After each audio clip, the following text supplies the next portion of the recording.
mengatakan Ibrahim itu agamanya bukan Yahudi, agamanya bukan Islam, agamanya bukan Kristen. Lalu apa?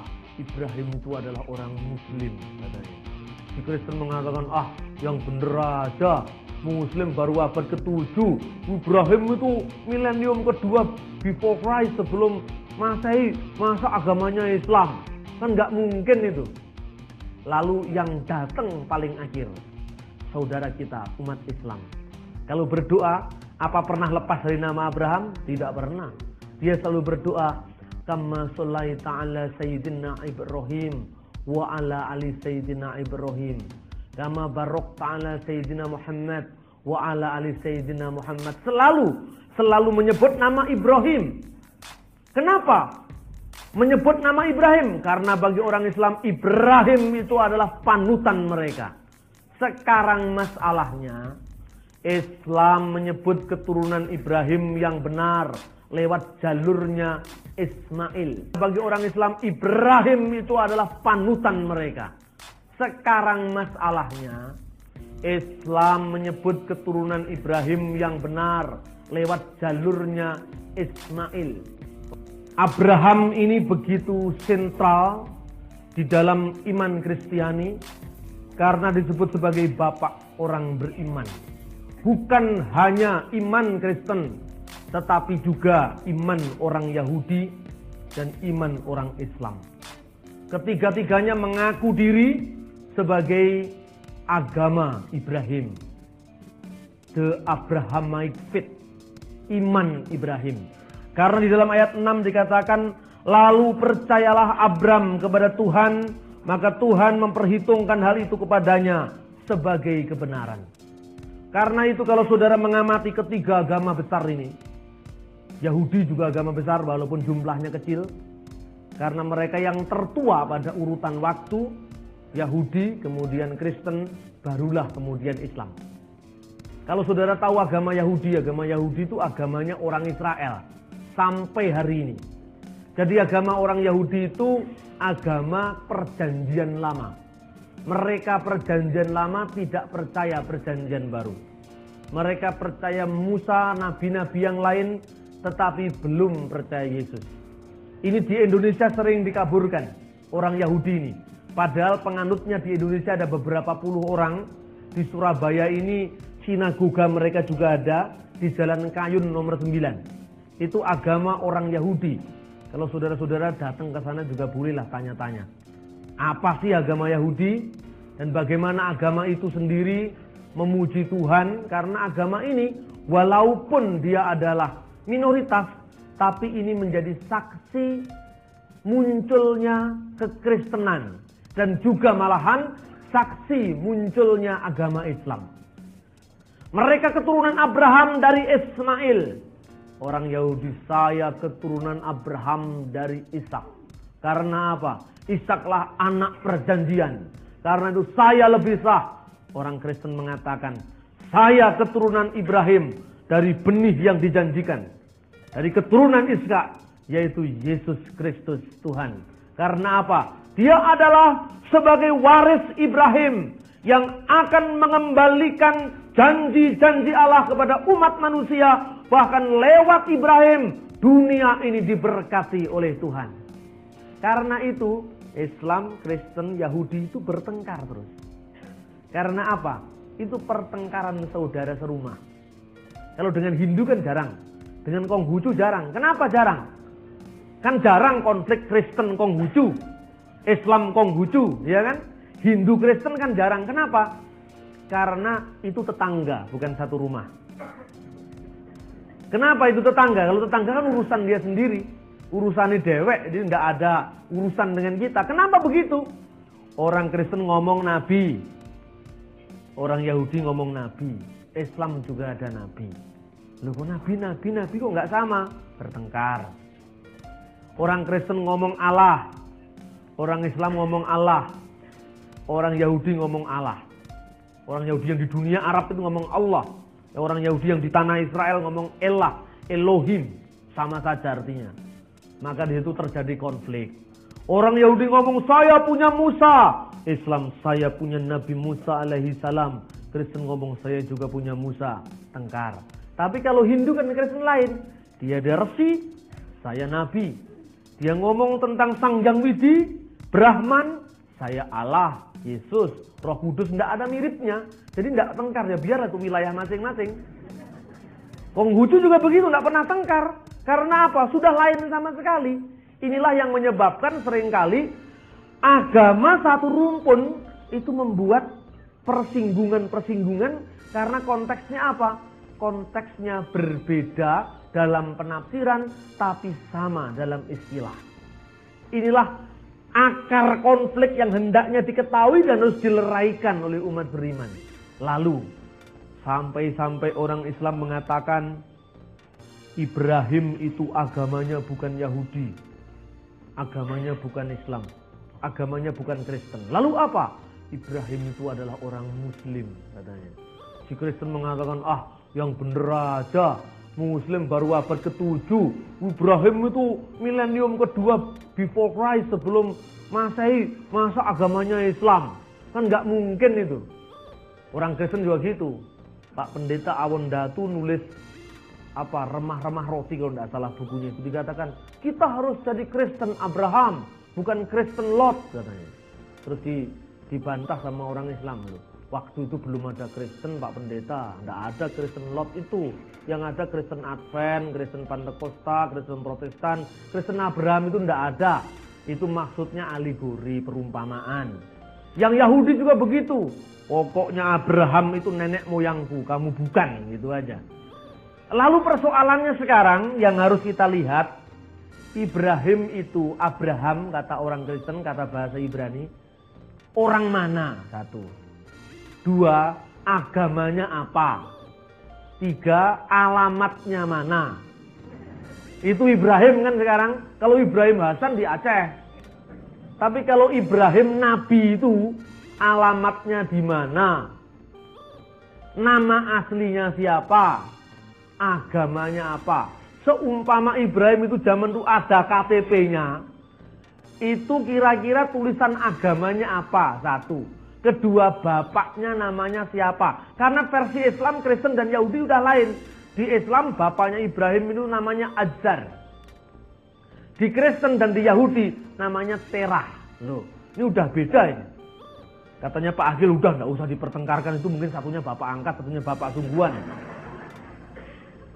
Tapi sejarah ini penting. Siapa sebenarnya Ibrahim itu? Sebab kita ngaku katanya keturunan Ibrahim. Kristen mengaku keturunan Ibrahim. Islam mengaku keturunan Ibrahim. Yahudi mengaku kami keturunan Ibrahim yang sah. Lah tapi Ibrahim bahasanya apa? Terus Tuhan yang dia sembah jenenge sopo? Bapaknya namanya siapa?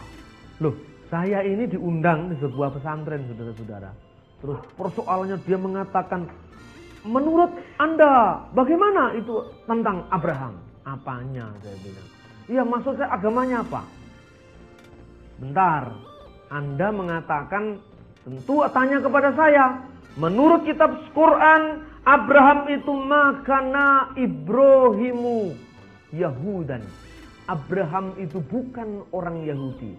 Wala Nasronian, bukan pula orang Kristen. Walakin kana hanifan musliman.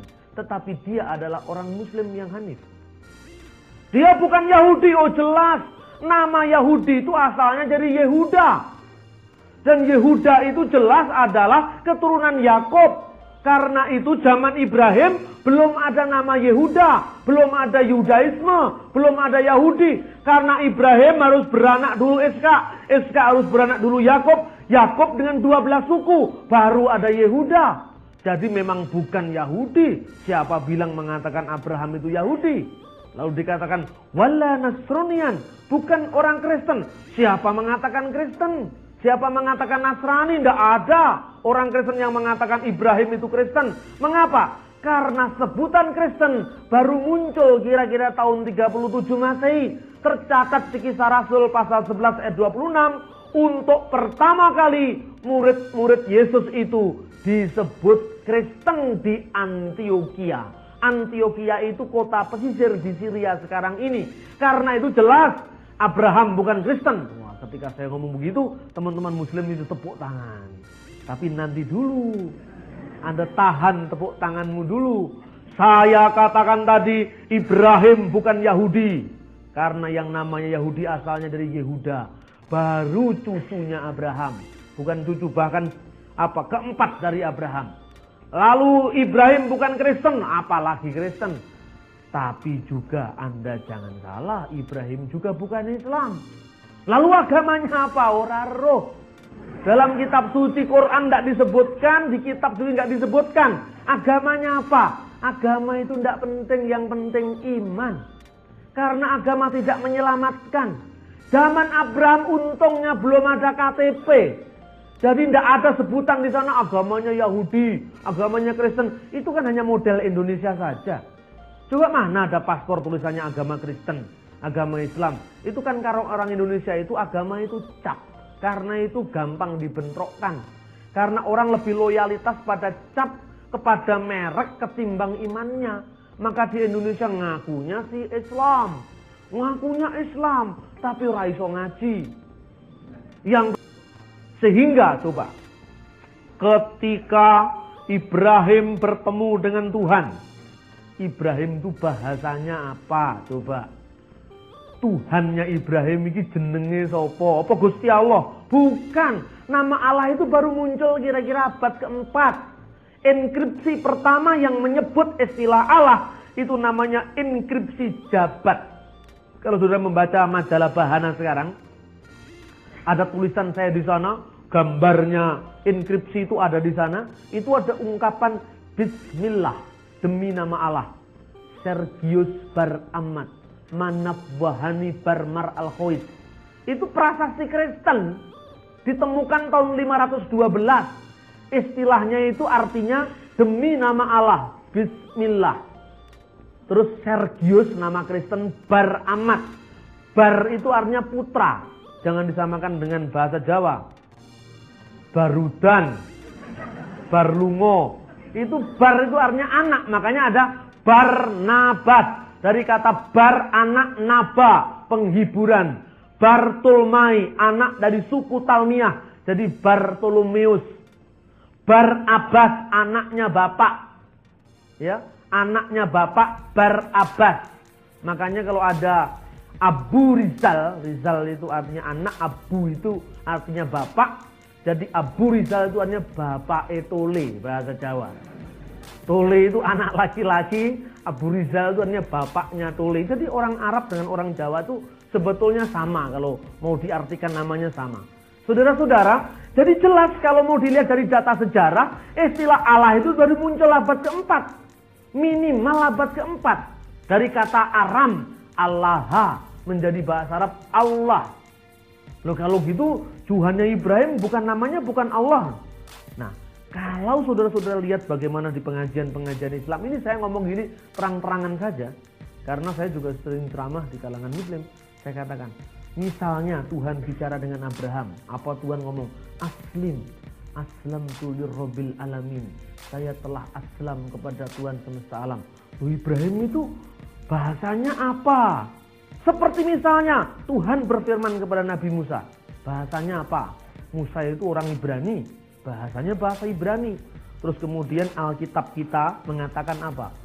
Keluaran pasal 3 ayat 14. Ehyeh asyr ehyeh. Aku adalah aku. Bahasa aslinya ehyeh asyr ehyeh. Terus kemudian ketika diredaksikan dalam Al-Quran, karena membawa serban ini kan jadi kiai itu enak, bondonya cuma serban ini dengan ayat. Tidak pernah orang kiai mengatakan, mari kita baca kitab Al-Quran surat Al-Baqarah. Tidak pernah. Cuma saudara-saudara rahimatullah, Allah subhanahu wa ta'ala berfirman di dalam Al-Quran kepada Nabi Musa. Ini gaya-gayanya jadi ini. Ulama Betawi. Innani anallahi la ilaha illa anna. Yang artinya itu kemudian orang-orang yang dengar semua, wah, apalagi kalau nama Nabi sudah disebut Allahumma sholli wa sallim. Wah, saya kadang-kadang terbit suatu pertanyaan, apa kira-kira dulu itu kejadiannya pancen ngono beneran apa gitu? Lah kira-kira kalau Tuhan ngomong kepada Nabi Musa itu kan bahasanya bukan Arab. Tapi bagi orang Islam, percaya tenan bahasanya Arab. Seolah-olah Musa itu orang Arab, bukan orang Yahudi. Kan begitu. Makanya, innani anallahi la ilaha illa ana. Saya jawil teman saya.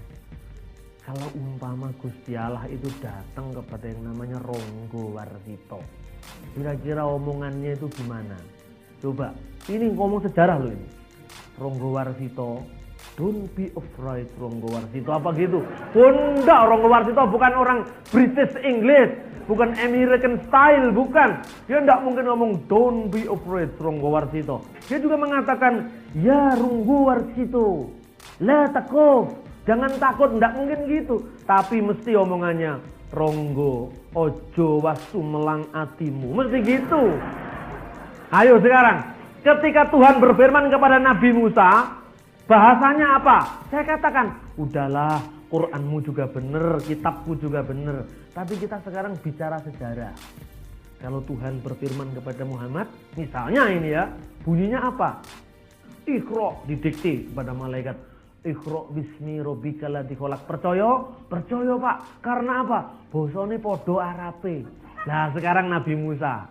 Musa, apa Tuhan mengatakan? Bismillahirrahmanirrahim. Innani anallahi la ilaha illa ana. Akulah Allah dan tidak ada ilah selain aku. Apa kira-kira begitu? Lalu bahasanya apa ya waktu itu? Bahasanya mesti Ibrani. Oh iya, kalau gitu gimana? Karena di Quran nggak ada bahasa Ibrani. Percaya karo kitab kuwi lho. Ya ada tulisannya ini. Ini yang benar. Loh ini kan kitab sampean loh. Jangan ngomong kitab saya dulu, ini bahasanya kan sama. Loh kan ini bahasa Indonesia. Makanya butuh yang asli. Karena itu orang Kristen butuh kembali ke teks yang asli. Ini contoh dialog. Kalau saudara dengan bahasa Indonesia